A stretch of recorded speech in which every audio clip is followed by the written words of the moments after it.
selamat datang di My Vlog Part 2. Kenalin, aku Irasa Saparida dengan NIM 124010022. Nah, aku dari Prodi Pendidikan Agama Islam, Institut Agama Islam Negeri Pontianak, Fakultas Tarbiyah dan Ilmu Keguruan.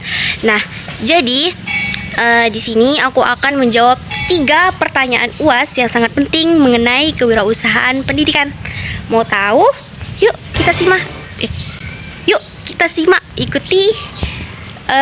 Ikuti vlog saya selanjutnya. Bye bye. Dadah. Udah malam deh.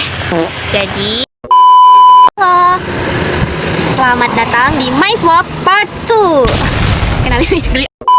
Aja ke pertanyaan pertama, jelaskan urgensi pendidikan kewirausahaan dalam membentuk kemandirian peserta didik.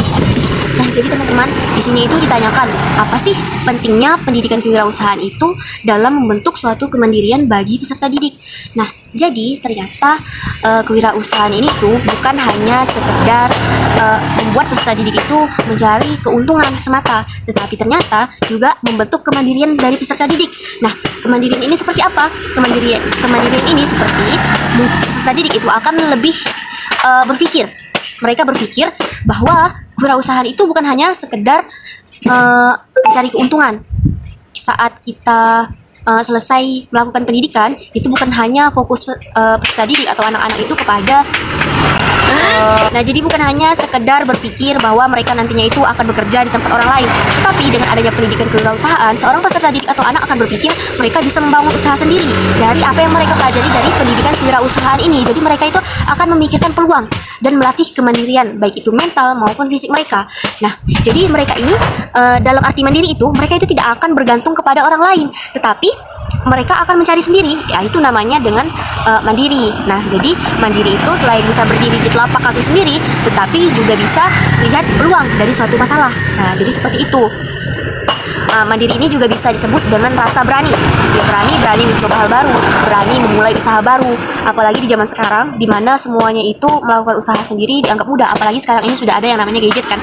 Banyak usaha-usaha kecilan yang bisa kita lakukan, baik itu sebagai mahasiswa SMP biasa, SMA menengah maupun kuliah. Salah satu contoh seperti menjual pulsa. Itu kan tidak sulit, gampang. Itu juga merupakan salah satu usaha kecil di mana kita itu belajar memulai. Ya, awal-awal mungkin bisa kita tawarkan kepada keluarga, teman, dan lama-lama mungkin kita bisa membuat outlet khusus jualan tersendiri. Nah, jadi teman-teman, kewirausahaan ini tuh tidak hanya sekedar memberikan Nah, jadi teman-teman, setiap orang atau peserta didik itu nantinya itu tidak hanya berpikir di otak mereka itu setelah belajar menyelesaikan jenjang pendidikannya itu hanya sebagai pencari kerja. Dengan adanya pendidikan kewirausahaan ini akan membuat mereka berpikir secara terbuka bahwa ternyata tidak hanya sebagai pencari kerja, mereka bahkan bisa menciptakan lapangan kerja itu sendiri. Nah, jadi seperti itu, dimana semuanya itu bisa disesuaikan dengan kebutuhan zaman pada masa sekarang. Oke, lanjut ke pertanyaan kedua. Pertanyaan kedua, sebutkan 4 dari 12 strategi pembelajaran kewirausahaan yang paling efektif. Menurut saya, dan dengan mengungkapkan beberapa alasan yang tepat. Nah, oke, dari 12 strategi pembelajaran kewirausahaan pendidikan, di sini saya akan menjelaskan 4 strategi. Akan mengambil 4 penjelasan mengenai strategi. Pertama itu PJBL atau Project Based Learning, yaitu pembelajaran berbasis project. Terus yang kedua itu Learning by Doing atau Learning by Doing. Oke, ada 4 strategi pembelajaran yang diambil. Pertama itu ada Project Based Learning atau pembelajaran berbasis project. Kedua itu ada Learning by Doing, yaitu belajar sambil melakukan. Terus yang ketiga ada studi kasus, di mana peserta didik itu diberi kasus atau sebuah kisah dan disuruh menganalisis. Terus yang keempat itu ada pembelajaran kolaboratif, yakni pembelajaran yang berbasis kerja kelompok. Nah, akan kita bahas satu-satu. Yang pertama mulai dari luar negeri, banyak motor berlalu lalang, makanya kita pindah jawab pertanyaannya ke kamar, tapi tidak dalam keadaan gelap kayak ini. Nanti akan saya kasih pencahayaan. Oke, itu guys. Pertama itu ada project based learning. Nah, project based learning ini seperti yang saya katakan tadi merupakan di mana pembelajaran itu berbasis proyek. Di mana misalnya saya sebagai guru atau dosen di sini itu memberikan kepada siswa atau peserta didik atau mahasiswa tugas untuk membuat suatu proyek yang mana nantinya itu bermanfaat untuk kewirausahaan. Nah, contoh peserta didik ini misalnya membuat bimbingan mengaji online yang mana itu berbayar nantinya. Nah, dari situ peserta didik itu belajar mulai dari perencanaan nih, kira-kira membuat poster supaya menarik perhatian orang nih untuk ikut bimbingan online. Gimana nih? Terus dari perencanaan itu akhirnya dibuat jadi poster dan kemudian nanti dipasarkan. Bagaimana nih pemasaran yang pas agar orang-orang itu tertarik ikut bimbingan walaupun berbayar. Nah, jadi seperti itu. Yang kedua itu ada learning by doing. Nah, learning by doing ini sama seperti PBL tadi, project based learning, yaitu belajar sambil melakukan. Nah, di sini peserta didik itu tidak hanya diberi teori atau materi semata di dalam kelas, tapi nantinya itu juga disuruh praktek langsung, terjun langsung ke lapangan. Nah, salah satu contoh seperti dalam pembelajaran. Saya berikan contohnya itu misalnya dalam pelajaran pendidikan kewirausahaan, guru itu memberikan siswa ini menyuruh dia membuat suatu proyek atau jualan kewirausahaan yang mana nanti itu dipasarkan langsung misalnya pada saat ada festival sekolah atau acara-acara sekolah, atau bisa juga disuruh membuat bazar. Nah, misalnya saya sebagai siswa di sini nanti itu membuat misalnya jualan es timun. Nah, nanti di situ saya akan belajar membuatnya nih secara berkelompok dan kemudian pada hari hanya saya jual nih, saya buat desain apa nih? Sebutkan. Label. Nah, label yang menarik. Nah, mungkin label duplikat namanya? Allah, Julidah duplikat. Intinya itulah yang ditempel di jualan kita dan logo.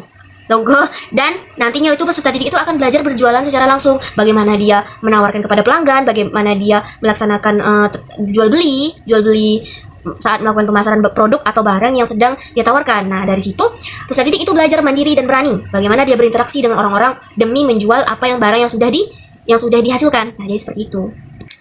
Oke, yang ketiga itu ada studi kasus. Nah, studi kasus ini merupakan strategi di mana itu sebagai guru atau dosen nantinya itu memberikan suatu kisah atau kasus. Nah, di sini itu peserta didik disuruh menganalisis kasus tersebut.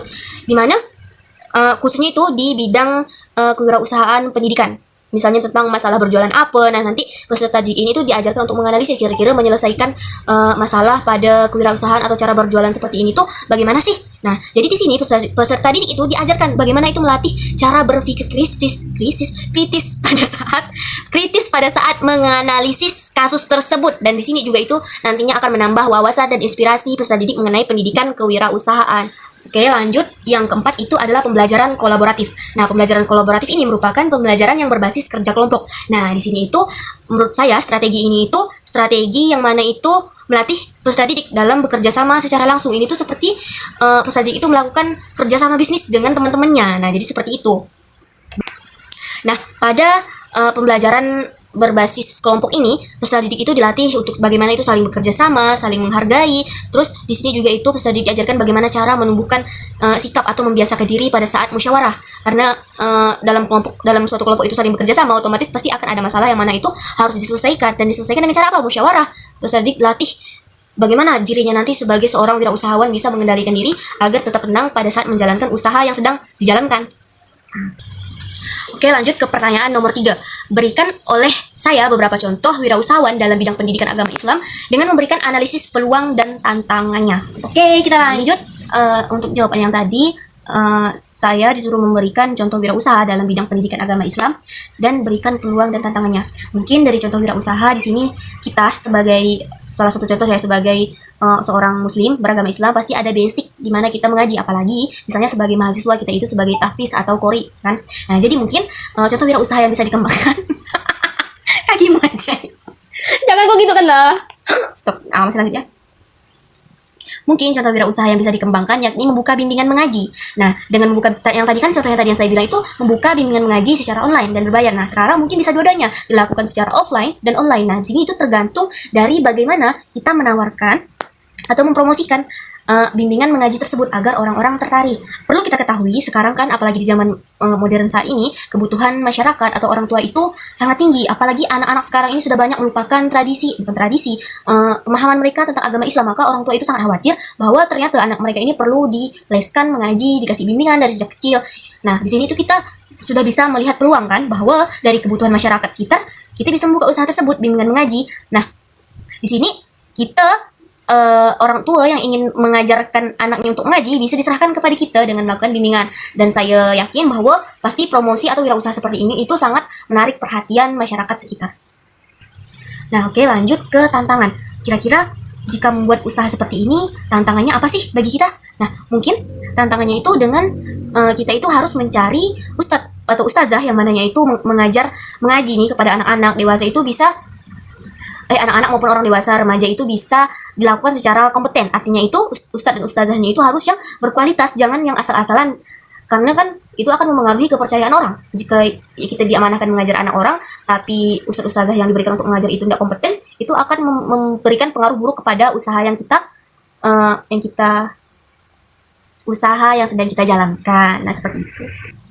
Nah, terus selain itu juga kita itu tantangannya itu harus menjaga kualitas pengajaran. Selain tadi sudah ustadz dan ustazahnya harus kompeten, cara mengajar pun juga harus kompeten. Bagaimana kita mengatur jadwal bimbingan ini seperti apa, bagi anak-anak, remaja maupun dewasa itu seharusnya itu gimana, waktu yang diberikan. Tidak mungkin kan anak-anak sama orang dewasa atau remaja itu waktunya sama dalam bimbingan, atau cara kita membimbing itu tidak bisa. Untuk karena itu harus kita rencanakan secara baik. Jadi disinilah proses perencanaan mengenai usaha itu harus betul-betul dimatangkan dengan sangat-sangat baik. Nah, terus yang ketiga mungkin itu adalah persaingan antar lembaga. Nah, di zaman sekarang ini apalagi kan yang seperti sudah saya bilang, tidak ingin saya ulang-ulang. Nah, intinya jatuh ulang-ulang. Oke, nah jadi mungkin banyak juga lembaga lain yang atau orang yang mengadakan usaha yang sama. Nah, di sini itu tergantung diri kita. Bagaimana kita membuat persaingan bisnis ini itu bisa berjalan secara sehat. Bagaimana kita bisa menarik perhatian bisnis kita itu lebih dari orang lain tanpa mengurangi kompetensi atau apa yang udah ada pada bisnis kita. Nah, jadi disinilah bagaimana kita membuat perencanaan lagi nih. Bagaimana cara kita mempromosikannya, membuat posternya semenarik mungkin, bagaimana kita mengajak orang, bagaimana kita mengajak orang-orang. Nah, jadi seperti itu. Nah, maaf, ini mungkin kameranya geser ya. Geser gini, dari gini sampai gini. Iya, guys, maaf ya. Nah, terus, oke, angkat dulu. Nah, untuk peluang bisnis itu, untuk bisnis ini, bisnis bimbingan mengaji secara online maupun offline ini ternyata juga memiliki, selain tantangan juga memiliki peluang, teman-teman. Peluangnya itu apa? Nah, pertama, belajar bimbingan mengaji ini bisa di mana saja. Online, offline. Online itu bisa di mana saja, offline itu bisa disesuaikan. Jadi, ya bebas apalagi di era digital, bisa menggunakan Zoom, HP, PC, atau gimana, itu bisa diusahakan. Artinya, itu tuh mengefektivitaskan waktu, tempat, dan kondisi. Nah, jadi seperti itu. Terus untuk peluang yang kedua, kira-kira apa nih? Jadi peluang yang kedua itu mungkin biaya operasional atau biaya dalam kita membuka usaha ini mungkin relatif rendah. Karena yang diperlukan apa? Modal yang pertama, itu orangnya sama handphone, teknologi. Dan jadi mungkin biaya operasional dalam membangun usaha ini itu relatif rendah. Dan ini itu pasti akan memudahkan kita untuk membangun usaha ini itu lebih maju lagi. Nah, terus terus peluang ini itu sangat cocok di era digital. Sudah berulang-ulang kali, 2, 3, 4, 5, 6, 7, 8 kali saya bilang ini pokoknya di era digital ini sangat bisa dimanfaatkan, apalagi untuk kita sekarang ini Gen Z, untuk mengelola bisnis ini. Kira-kira ingat mungkin tadi tantangannya yang kurang. Saya ingin menambahkan 2 tantangan lagi. Yang pertama itu mungkin keterbatasan interaksi. Kayak interaksi kan bisa, kalau kebanyakan pembeli yang minat bimbingan ini ingin melakukan secara online, maka interaksi kita itu terbatas, hanya cukup tatap muka aja, kita tidak bisa berinteraksi secara langsung. Terus yang kedua itu mungkin tantangannya itu menjaga minat peserta yang sedang berlangganan sama kita itu sulit, karena harus kita pertahankan. Mungkin ada yang ketiga lagi nih, kemampuan teknologi. Nah, untuk membangun usaha itu juga diperlukan orang-orang yang memahami teknologi sekarang, jangan sampai tidak paham. Nah, jadi seperti itu. Pertama itu ada project based learning. Nah, project based learning ini seperti yang saya katakan tadi merupakan di mana pembelajaran itu berbasis proyek. Di mana misalnya saya sebagai guru atau dosen di sini itu memberikan kepada siswa atau peserta didik atau mahasiswa tugas untuk membuat suatu proyek yang mana nantinya itu bermanfaat untuk kewirausahaan. Nah, contoh peserta didik ini misalnya membuat bimbingan mengaji online yang mana itu berbayar nantinya. Nah, dari situ peserta didik itu belajar mulai dari perencanaan nih, kira-kira membuat poster supaya menarik perhatian orang nih untuk ikut bimbingan online. Gimana nih? Terus dari perencanaan itu akhirnya dibuat jadi poster dan kemudian nanti dipasarkan. Bagaimana nih pemasaran yang pas agar orang-orang itu tertarik ikut bimbingan walaupun berbayar. Nah, jadi seperti itu. Oke, jadi segitu saja jawaban dari saya. Kurang lebihnya saya mohon maaf. Tapi di sini saya kok kayak gini sih? Di sini saya juga ingin menyampaikan penutup bahwa pendidikan kewirausahaan ini, apalagi di program studi pendidikan agama Islam itu ternyata sangat relevan dan penting untuk kita pelajari, karena dari sinilah kita bisa mencetak generasi yang mandiri, kreatif, serta berjiwa serta berjiwa Islam. Nah, jadi seperti itu. Nah, di sini itu dari yang sudah saya jelaskan tadi, mungkin contoh usaha dalam agama Islam itu, pendidikan agama Islam mungkin bisa menjadi contoh usaha juga bagi teman-teman. Teman-teman bisa ikuti sekaligus. Semoga apa yang sudah saya sampaikan dari ketiga pertanyaan tadi, dari ketiga jawaban tadi bermanfaat bagi teman-teman. Saya akhiri. Assalamualaikum warahmatullahi wabarakatuh. Dadah guys.